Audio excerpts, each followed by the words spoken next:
Welcome to B2B Marketing Methods. I'm your host, Terri Hoffman, and I'm the CEO of Marketing Refresh. Let's face it, embracing digital marketing is daunting. This podcast was created to make it more approachable.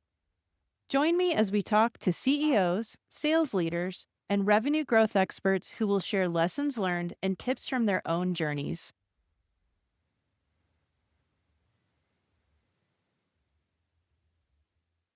So, welcome today to another episode of B2B Marketing Methods. I am here with my guest today. His name is Matthew Breman. Matthew wears a lot of hats. I've had a couple guests on lately who are just all about wearing lots of hats, and Matthew's another one of them. I'm going to let him introduce himself, but let me just give you a little preview of what we're going to be talking about today. We're going to focus on a new topic that we haven't really covered in our series yet, and we're going to talk a lot about channel and partner marketing and the challenges that come along with that type of business model when it comes to your sales and marketing programs. We're going to talk about how to activate your partners, how to make the dealers and distributors really an extension of your sales team, and how to go about some of the training that's necessary to make sure that those partners are educated on your product and how it fits into the solutions that they're selling. So it's bigger than a marketing conversation today, but marketing is definitely a key part of it. So with that preview, welcome, Matthew. Thank you for joining me today. Thanks for having me. It's an honor to be here. Absolutely. So you've got some branding behind you there, but maybe you can talk a little bit about one of the hats you wear and also kind of give people a little bit of information on the other hat you wear in our town. Okay. Well, it's funny because I didn't realize what was behind me in terms of both those hats. Sure. Perfect planning. So I am the Senior Vice President of Marketing and Operations for ProStar GeoCorp. We're a small publicly traded company. Our offices are in Grand Junction, Colorado. We're traded on the Toronto Exchange, so a little bit different of a setup than most companies. So that's my day-to-day, like 9 to 5. I wish it was 9 to 5. That's my like 7 to 6 p.m. job. Okay. And then the other part of it is I'm the mayor of the city of Fruita, Colorado. Right. Of which my husband and I are proud residents for the past few years. We love our town. So it's a cool place to live. It is. It's like a little, like you and I were talking about when we were planning for this interview, it's like a little Mayberry. We live in a bubble and I'm grateful for it. Mm-hmm. It's, people know each other and there's a lot of community involvement. So we're very fortunate. Yeah, for sure. So I guess before we dive into the topics I previewed, I think it's really helpful to have some context about your background. You have had a super interesting career background, right? Very nonlinear. Very nonlinear and some pretty huge, very well-known brands that will stand out as you kind of go through your background. But tell us about where you got your career started and kind of some of the key steps that you've taken throughout your career. So sometimes I hesitate to say this. My undergraduate degree is actually lighting for musical theater. Mm-hmm. Like that's what I went to for my undergrad work. But which is a little bit different of a background for anything. But after graduation, I ended up working for MTV Nickelodeon at their studios based in Florida. So I did about 2,500 episodes of television with them and then projects all around the world, not just in television, but live events and then actually retail. It was part of their flagship store in Chicago, which was a ton of fun with MTV, Nickelodeon, Paramount, Star Trek. I mean, it was like all the fun brands that you could ever want to work with. Yeah. It was like being a kid with a really big, checking account.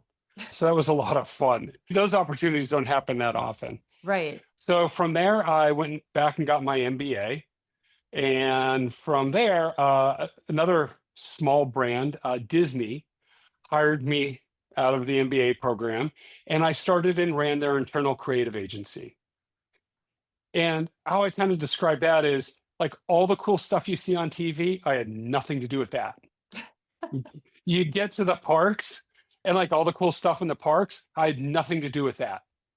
So my audience was actually internal. So about 110,000 cast members throughout the entire organization. That was my audience, which was great training because it was really about messaging and less about the branding. Yeah. That was up to the other grades. So did that and then decided I wanted a life. My wife and I were living in two different cities at the time. So we moved to Western Colorado where I started my own marketing agency. Hmm. Did that for, I don't over 10 years. Grew it. We were recognized as one of the top three in the state. And then was getting a little burned out with that, sold off most of it, kept a couple fun clients.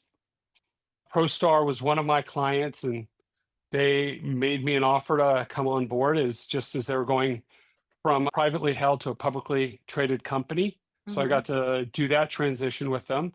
And that's where I've been for the last 5 years. Wow. Yeah, to say it's been a diverse, interesting path is like, you can't say that clearly enough, right? I think what's interesting too is you just very quickly recapped so many different types of audiences and audience types and ways to reach out to people. But like you and I were talking about when we were planning for this discussion, it's at the end of the day, it's like the message and being clear about your message is just a key fundamental, no matter who Um, you're marketing to or who you're entertaining, because you've got a mixture of those things in your background, right? yeah, you call it know your audience, know your ICP, you know. Yeah. Yep. Yeah. So tell us a little bit about what is Point Man, what is ProStar, what do you do? So we are a software development company Hmm. and we play in the geospatial world. So our product is called Point Man. It works on any mobile device, Android, iOS, and there's also the desktop side of it. What we allow you to do is connect your phone to a precision GPS receiver or an electromagnetic locate device and locate buried utility down to the centimeter with centimeter accuracy. Okay. So, and the problem that we solve is in the United States, there's about 500,000 utility line strikes every year, which is about one every minute of every working day. And that puts people at risk. It puts the environment at risk. It puts business at risk. I mean, there's so many factors of things that can go wrong. You know, we've seen pictures of homes exploding because of gas leaks. That's what we prevent. And we do it at an unbelievable price. Hmm. And we do it where we could do training for about a half an hour Hmm. and you could start to go out there and find buried utilities Hmm. down to that centimeter accuracy. I mean, right now, the process is you go to do something at your house and you call 811 and they come out and they take their locate and they spray paint on the ground. Yeah. Okay, well, you don't know if that's accurate because there's no data behind it. It doesn't last. And if you need to do something else, they have to come back out. I mean, we've seen utilities located incorrectly by over 100 feet, and Oh, then accidents happen. Yes. Unfortunately, it happens far too often. I've also seen them come out and spray paint snow, and 2 days later it melts, and you're like, we have no idea where mhm. anything is. Yeah. With our technology, you can go back and, you could put a pencil in the middle of a football field, and 10 years later, walk back and go right to that pencil. Wow. Okay. Yeah. And I know just very little bit about your industry, and I know the centimeters matter. Yes, Like you said, for safety. we save lives, we save money, Hmm. we save time. Who are some of the industries that are using your product? The utility locate industry is using our Mhm. project. SUE, which stands for Subsurface Utility Engineers, Okay. they use our product quite a bit. And then a lot of large corporations use it initially in the state of Colorado. If you have any interaction with CDOT, Colorado Department of Transportation, and their right of way as it relates to utilities, you have to use our product. Okay. And a lot of times that gets used if, or somebody's planning on building a building, or if they're planning on some road construction, they will first go out and use our product to locate what's currently there. Okay. So before construction even begins, they're able to go out and locate all the utilities. They take that back to the office, use it in the design process. And then when the work actually happens, nothing ever goes as planned. You go to put a line in here and you discover, which happens quite a bit in Colorado, there's an old railroad that's been buried over. And so you have to adjust where the lines go. And so you can do as built as you're putting it in bring that back to your record. And that way you have extremely accurate location data. So 10 years down the road, if something needs to happen, you know exactly where stuff is. And it's a spaghetti. I mean, it's a I bet. spaghetti of stuff under the ground. You have water, you have fiber, you have sewer, electrical, you have all this stuff at different layers. And you look at some pictures and they're literally laying on top of each other. Yeah. Well, so in order to bring your product to market, you really lean pretty heavily on your channel partners, right? Yes, we've had a shift. Originally, we're just selling our software and then leaving it up to the end user to Okay. figure out how it all works together, Okay. which as a startup, sometimes you have to do, and we had to do it. But what we figured out was, we had two issues. One, scalability on that, doing it that way is very difficult. The scalability, part of that's because of onboarding and training. It's much harder to do everybody as a one-off. And we couldn't grow our sales team fast enough and support it for that model. So then we shifted and looked at who's actually using our product. And like I said, they're using high precision GPS units or Mhm. they're using EM locate tools.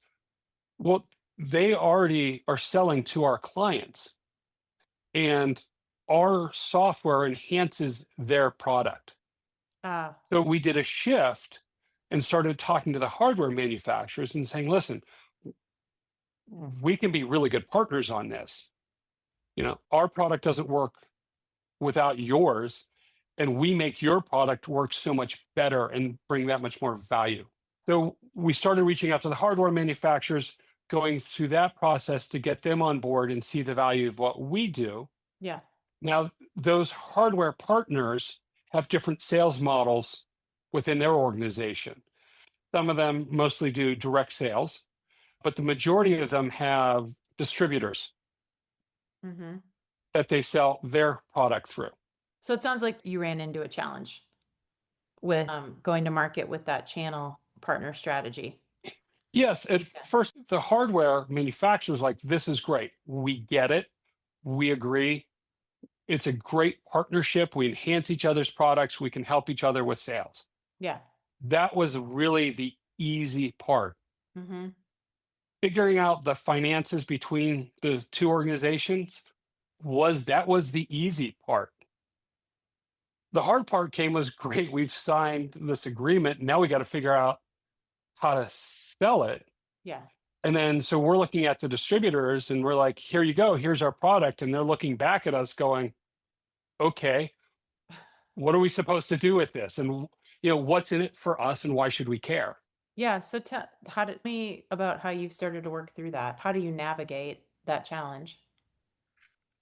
So low hanging fruit at Mhm. first, we looked for the larger dealerships or distributors. And I use those words interchangeably.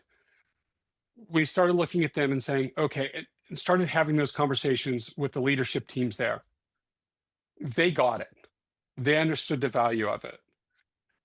But then it was also like going, okay, leadership at the distributor level gets it.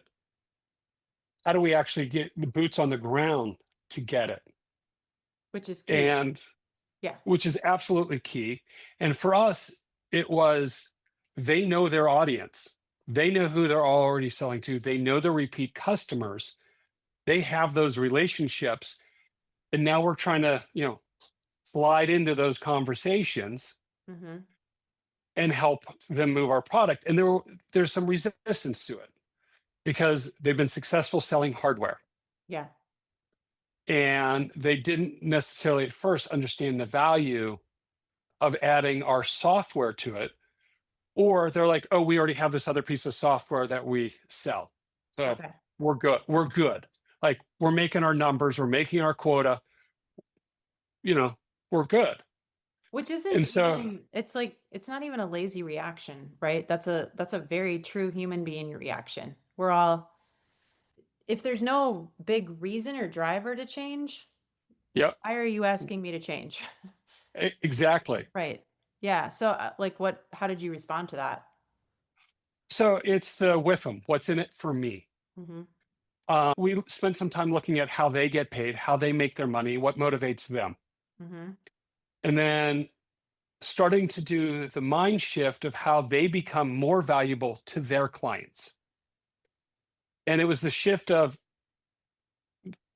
you shouldn't be selling just hardware. You need to sell a solution. Right. And by offering a solution, your product becomes more valuable. You're actually able to sell more of your product because you're not just selling a piece of the pie or the piece of the solution. You're giving them the whole package. And you can tell them when you walk out the door with your hardware, it's going to work and do what you need to do. And it's going Right. to work for your team. They don't have to go back and now, great, I have this piece of hardware. How do I make it work within the system? And then you're also going to get all these support calls. Like, I thought you said it could do this and it doesn't. And so some of that was also a trade-off. It's like, this is maybe not the best example, but if you're watching Netflix and it doesn't work properly, you get ticked off at Netflix. You don't get ticked off at your internet provider. Or the TV. Like, Right. whoever made my TV isn't getting a bad Right. phone call from me. Yeah. Exactly. So by partnering with us, when something doesn't go right, we actually get those phone calls. The distributors, it eases up their their need to support their clients as well. Got it. So coming back to messaging, you kind of talked about your sales model as a startup and then how that shifted as you started to think about scaling and focusing more on a channel strategy. How did your messaging about like who you are and what you do and your value proposition, did you have to consider changing that at that point? Yes and no. Hmm. We're not going to change who we are and what we do and how we, what's important to us, but we had to adapt that message for them Hmm. because it's no longer just point man coming in. It's me. Like, we had to give them the verbiage, the messages, and the marketing material to say, hey, I'm part of this organization and this is part of the solution. Right. Yeah. So our portion of that's still the same, but it had to dovetail into who they were and how they talk to their clients. So for me, it was kind of hard not to control, let's say, the graphics. Like, no, that's not how we do things. We still have to keep our brand standards, Yeah. but sometimes you look at stuff and you're like, that's not quite how I would have laid it out. But the distributors, what they're doing has been successful for them. And we couldn't come in and say, nope, change everything. Right. Our reality is they know their audience, they know what they're looking for, and they know how to sell to them. So we had to adjust how we gave our message and kind of hand it over to them to let them Okay. kind of modify it a little bit to fit who they're talking to. Yeah. I want to see if I'm right here. It sounds like you also had to create a message and probably like a whole release program to get the salespeople excited about making this part of their solution. So it's like you had to consider them as an audience.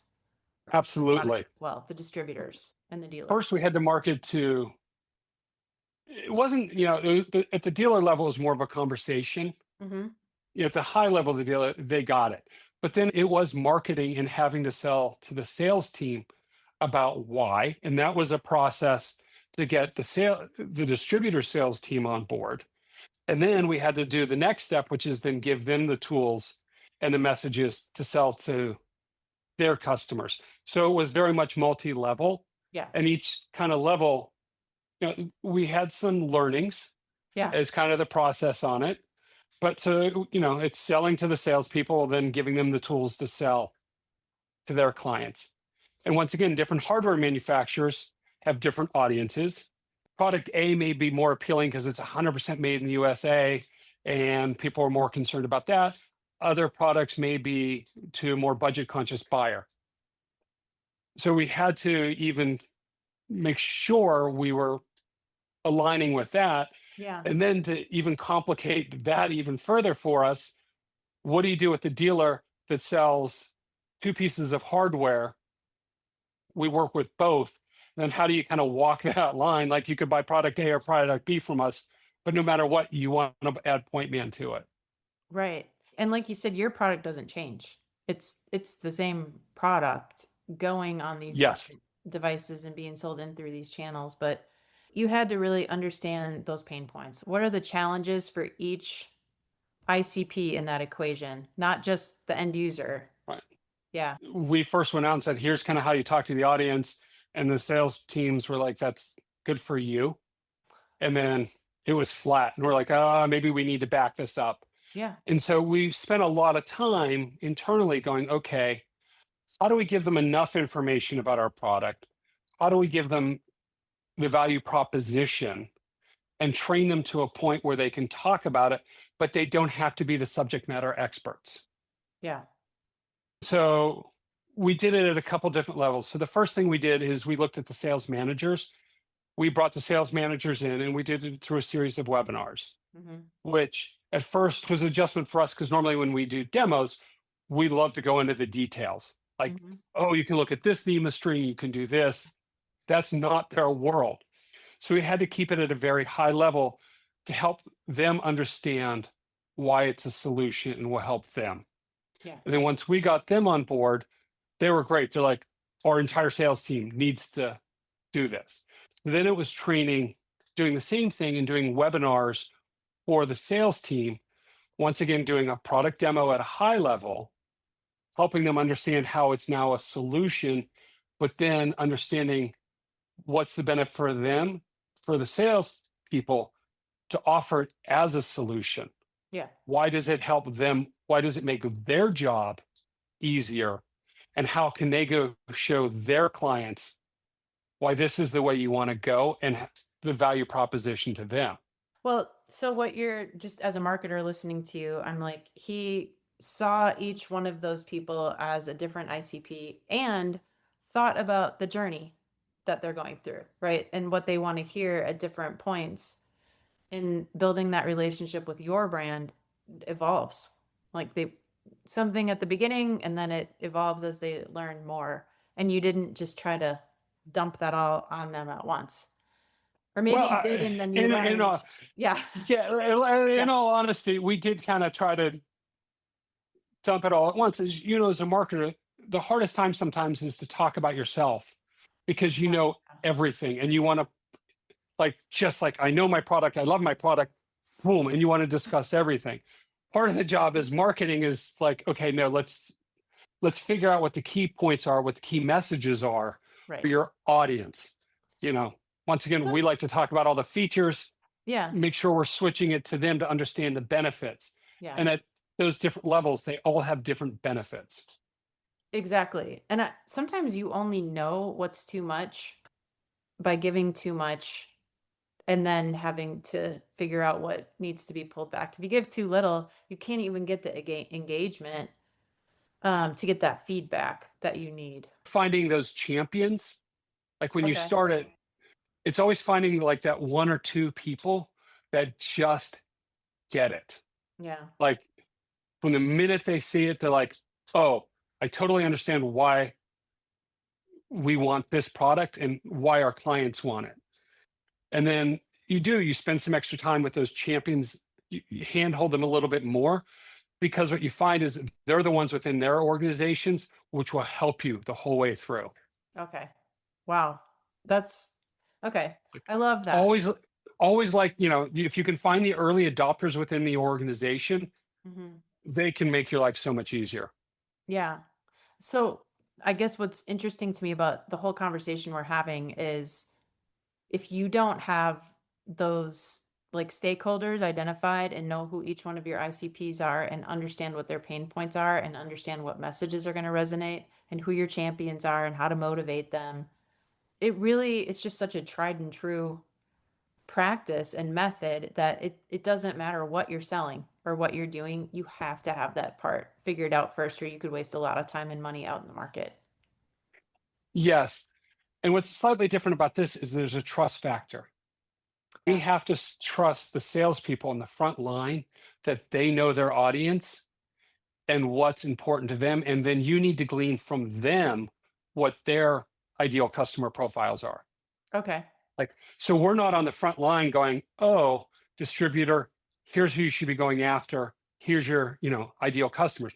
They already have that information. That's why they're successful. So there is a bit of trust of going, okay, if you say this is important to your clients, we're going to work with you and make sure we can dovetail our messaging into that. Yeah. But that may be completely different than another distributor. Yeah. And there is that level of trust that you have to be like, all right, you're still in business, you're successful, you clearly know what you're doing, and we have to believe that you know what you're doing and then work with you versus trying to force it on you. Yeah. I feel There's like, a lot of levels to yeah, there this. are a lot of levels to that. I have a feeling it was a journey to get to what you just described to me. Like that didn't happen overnight, nor would I No, expect it to happen overnight because it's pretty complicated. it is, and it's not an industry. This is new to the industry. Okay. You know, precision locating is fairly new, and this type of technology is new to the industry. There's been practices done for I don't know how long. So it's not only like the end users are having to change their business practices, Yeah. and that's new to the industry. And so it's like everybody trying to adopt it once. And there's regulatory factors that are happening, which are really influencing it.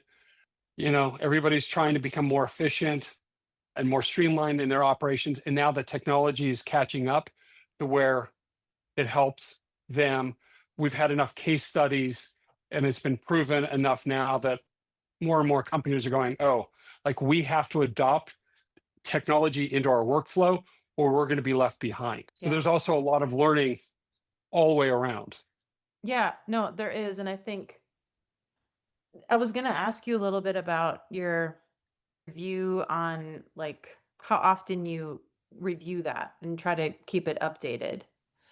Specifically the part about your channel strategy. Like are you going back to those salespeople who know their industry and asking them if conditions have changed? I mean, AI is a major influence. The way people's awareness about GIS location technology has to be growing and changing. So does that impact how your message is evolving?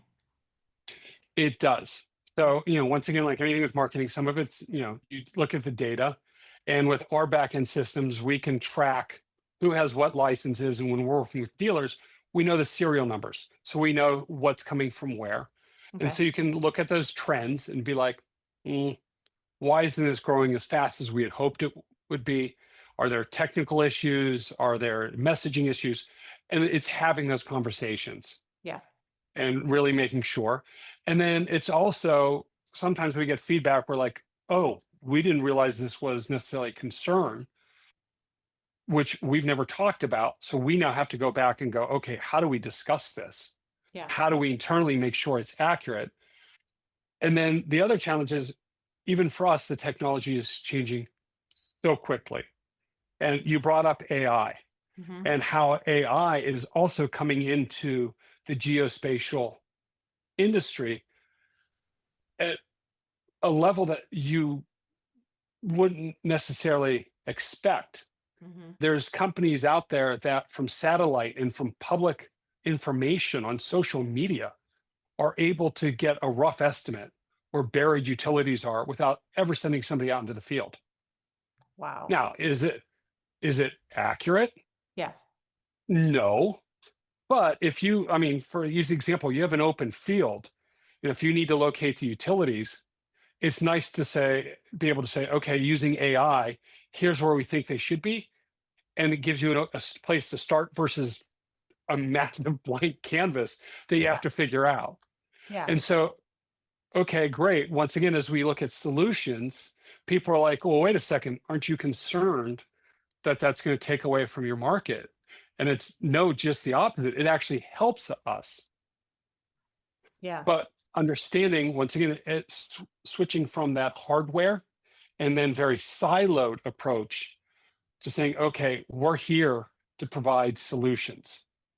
Yeah. And depending on what your challenge is, there's lots of different pieces and parts that can plug into that solution. Our great advantage is we're the integrator of all those different solutions. Hmm. I would So, have to think the more people get accustomed to being able to realize there are ways to locate those utilities, their need for accuracy probably changes throughout a project. And it also would be vastly different based on like me as a homeowner versus an engineer in the field who's looking to put a civil diagram together for a highway expansion. Yeah. Real different needs. And Oh, very much so. but just that I mean, awareness, like, oh, I can find that information, the more that becomes kind of a universal known, I would see that helping your product for the people that need it to be within a centimeter. yes, that is critical. So, like two different examples. Our project was used, or our software was used on the I-70 project in Denver, which Mhm. was one of the largest projects that had, in terms of utilities, that had to be moved. Okay. And part of that project, there was a fiber line, and trying to think, it's for one of the exchanges. Now, I think it was NASDAQ. The fiber line goes right along the highway, and can like the penalty for hitting that is like $500,000 a minute. I mean, it's just, I don't know if that's the actual number, but it's extraordinarily high if you Okay. disrupt that fiber line. So on that project, having that centimeter accuracy was so critical to them, Yeah. and being able to identify it and then have anybody that's out working on that project being able to hold up their phone and going, oh, there's a fiber line here. Let's really be careful of what we're doing here. Right. Yeah, which is a huge, I mean, that alone on that project was was such a savings for them. So you have that, and that's a financial motivator for the end users Right. of why they want to do it. And even then, the construction company isn't the one doing the locating, they're the ones hiring the locators. So the end construction company has to also see the value because they ultimately end up paying for it. Okay. So there's that value proposition. But then there's also, once again, depending on the market, and we have states now looking at, as a homeowner, you call 811 because you're going to put up a fence. Hmm. They come out, they mark it, they put spray paint on the ground. Great, that spray paint is gone. There's another project coming up. You call 811. They have to go back and do all that work again and figure out what's on your property. And that costs them money versus going, oh, we've already located that piece of property. We have all the data already. No need to send somebody back out in the field. We've got it. Right. It's a different business model, different proposition to the business in Right. terms of their saving and the value to them. Yeah. And different level of risk for sure, but still a big deal to that particular homeowner if something goes wrong and probably all the neighbors on that street. Yes. So does your business still have its own sales team or do you lean just on your channel partners? And how has that No, evolved? we still have our own sales team. Okay. And there's a couple of reasons. First of all, we work internationally. I mean, our product works anywhere in the world. There's some challenges with that. And so we have, one person that's, has the worst hours because they're always on the phone with Australia. Like, Okay. I feel kind of sorry for them, but it's just, there's the time zone differences. And so there's that. And we don't have those relationships with the distributors in other countries. So that's one reason. And then we also have people call us direct. They find about our product online. They have information, they want more information. And there's people that have legacy products that aren't going to a dealer looking for new hardware Yeah. that still want our software. So we work with them as well. Okay. And then we have larger organizations that come to us and go, help us think about this.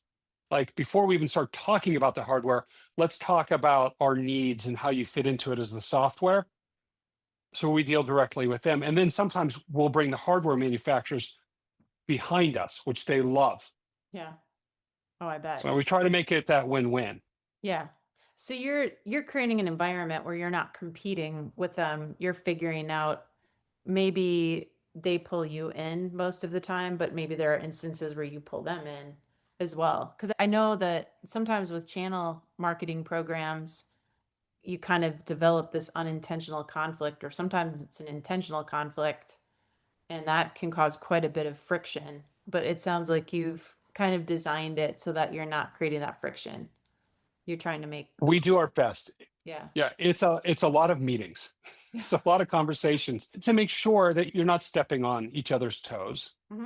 Um, and then sometimes it's at the dealer level where once again you may have a problem where they sell competing hardware, Yeah. but yet you're the software solution that works on both. And so you do as much as you can to be neutral. But if we're brought in as part of that sales process, you have to walk that line of you always want to do what's best for the end user. And so sometimes you're like, this hardware may be better than this hardware. And you really have to have those conversations at the distributor level because you want to make sure you're not stepping on toes at that level. Yeah. And you've got to It- have trust it- in the relationship at the end of the day. yes.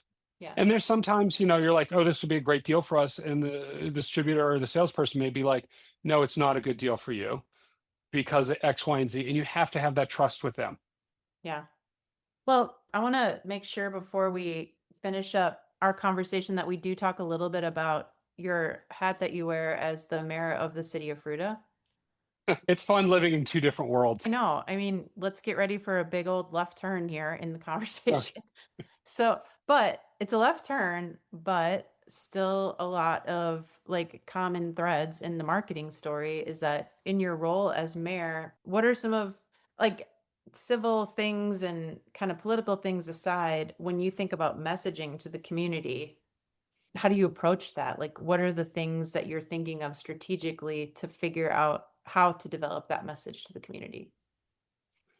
So I will not make this political at all. Yeah. But the nice thing in Fruita is you don't run as a Republican or Democrat or an independent. You just run as an individual, which is great.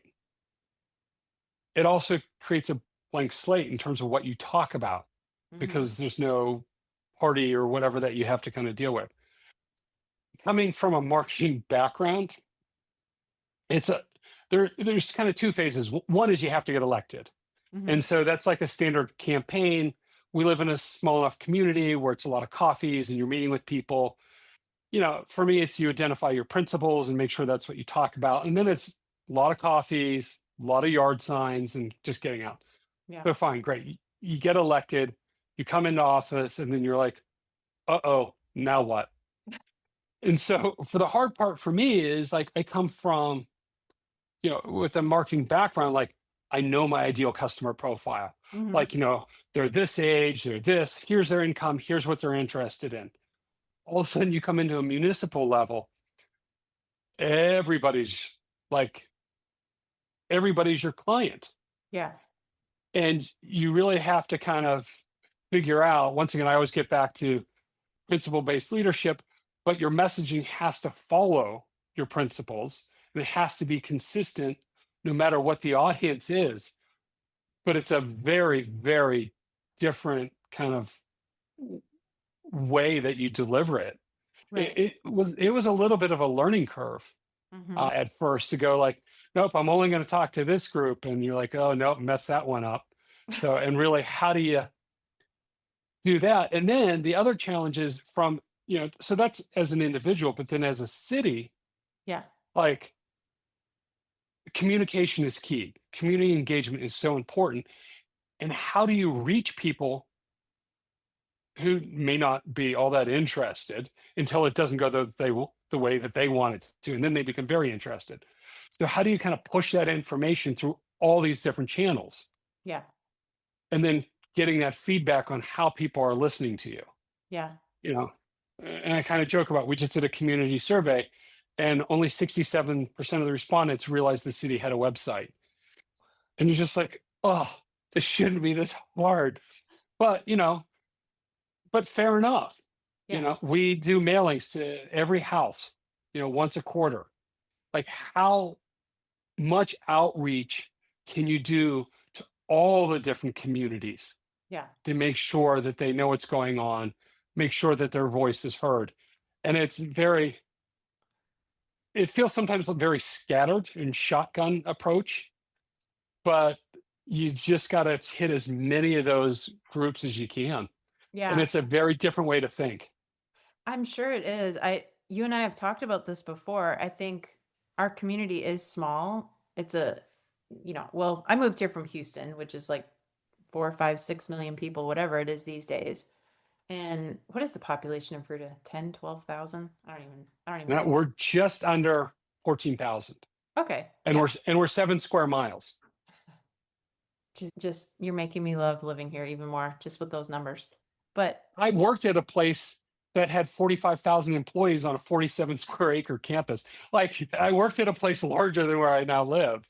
what a difference. That's crazy. But what I was going to say is something that I think is really interesting about our community is that you go to some cities or towns and they have like a homogeneous feel. That is not how Fruita is, which again is another reason I like it here. There's a very diverse culture and there isn't a consistency in thought where you meet people from Fruita and you're like, "Oh, they must be like this." No. That isn't how There, fruit is. Um, no, and yeah, there is a little bit of secret sauce in how that. I mean, that didn't happen by accident, yeah, and I would love to take credit for it. I can't take any credit for it because this is stuff that takes decades to build. mhm, yeah. But that But makes it what you harder to message and communicate because there is this kind of very wide variety of things people are looking for and trying to find that common ground. I'm sure is you want to pretty know part of the challenging. secret sauce? Yeah, So part of the secret sauce is there's like 5, 7% of any community that's highly engaged. yeah, I mean, that's just kind of the way it works. And you see them at all the same events and they're kind of always showing up. What works well for Fruita is we have boards and commission, and some of those are through our charter, and some of them are be- designed by council as an important area. And those boards and commissions are very diverse in terms of livability. hmm, That's a whole separate group, which focuses a lot on the senior population within the community. We have a arts and council, highly involved. So we have all these, you know, boards and commissions that are out there, and those all attract that 5% within their community. okay, But then we do a lot of time and effort. Matter of fact, we have one of these tomorrow night where we get all the boards and commissions together for a meeting to talk about what they're doing to educate each other because we know they go back to their individual communities and discuss it there. It's okay, once again, it's finding those advocates within each one of those communities that can help push that message. So you talked about this before. You look at our Thursday night concerts hmm. that we do in the summer. Every group is there. It's Every group. bananas. Yeah, it's crazy. It really It's is. so much fun. Yeah, And that's because all those different kind of boards and commissions are out in their community talking about it and bring them all together in that one big space. yeah. I remember the first one of those that my husband and I went to a few years ago. We put our lawn chairs out on the lawn of City Hall. It is, and you have this like cool little band playing, and you look around and you're like, I have seen people from infant to people in their 90s. And the people in their 90s are out there on walkers dancing to the bluegrass band. And every age in between, and in such a small community, that is incredible. Full field every Thursday. It's a It's lot of really fun. wild. Yeah, it's really really fun. Uh-oh, I better stop talking here. Everybody I know, all my friends here in Fruita are gonna be like, stop talking about Fruita. We don't want more people to move here, which is hilarious. That's a whole different challenge you have to deal with. Yes. But I think so. Something I'm hearing that is like a parallel is you talked about champions in your kind of 9 to 5 life, right? Identifying these champions who can move it forward. And that seems to be what you're describing. It's funny. I never thought about it until Yeah. you brought it up. Yeah. Those boards and commissions are almost like distributors for Yes. the city. I mean, That's us. I never thought about it until you mentioned that. But yeah, there is a lot of similarities. Yeah. It's like they're helping you get that message out and kind of the ones who want to stay engaged and involved. And they're the people who will be followed. Yep. Because, yeah, people listen to them. So that's pretty cool. You arrived at the same strategy I never in really both thought about it. places. Yeah, that's But now neat. I got to think about that some more and like, what are the lessons learned from both of these? Right. that might cross over.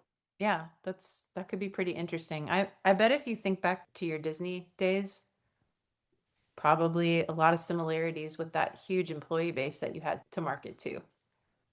Yes. Yeah. They were broken. The sections were different in terms of how they were identified, but very much so because you had senior level all the way down to front line.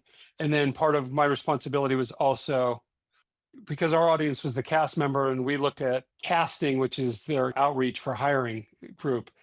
We're like, they're just not our cast members yet, so we should help market to them as well. So we had the whole gamut. Oh Yeah, my we did the gosh. college program. Yeah. How do you get 16,000 interns a year? Well, I have a brother-in-law who was a cast member. He went to the University of Florida, and that's must be how you found him was through that program. Yep. That's pretty funny. Wow. I learned a lot in this conversation. So I really appreciate it. I think we've got a lot of good nuggets. I know there are listeners of our program who are in a space where channel marketing is really important. And I think you shared some really great stuff that can help some companies out there. So I appreciate Well, it. I'm glad and thanks for having me and Yeah. enjoy talking. I mean, this is great for me. I get to talk about what I'm passionate about. So thank you. Yeah, no, you're welcome. Thanks again. If people would like to connect with you, what's the best way, I guess, for them to do that? I'm on the website of pointman.com. Okay. There's that. So I'm easily accessible that way. And then with Fruita, just go to the Fruita website and look for the mayor and Just my look cell for phone the number and emails tallest, there. just look for the tallest guy at all the events. We'll include the link to the point. Probably more on the point Yeah. man side than Yeah. the city side. We'll include that in the show notes. And I encourage you to reach out to Matthew if you've got questions about anything, or with me for the same. But thanks again. I really appreciate your time today. Thank you. It's been a pleasure. Thank you for listening to B2B Marketing Methods. Please be sure to follow us on your favorite podcast channel and leave us a review. We'd love to hear from you and connect. You can find me on LinkedIn or visit our company website at marketingrefresh.com.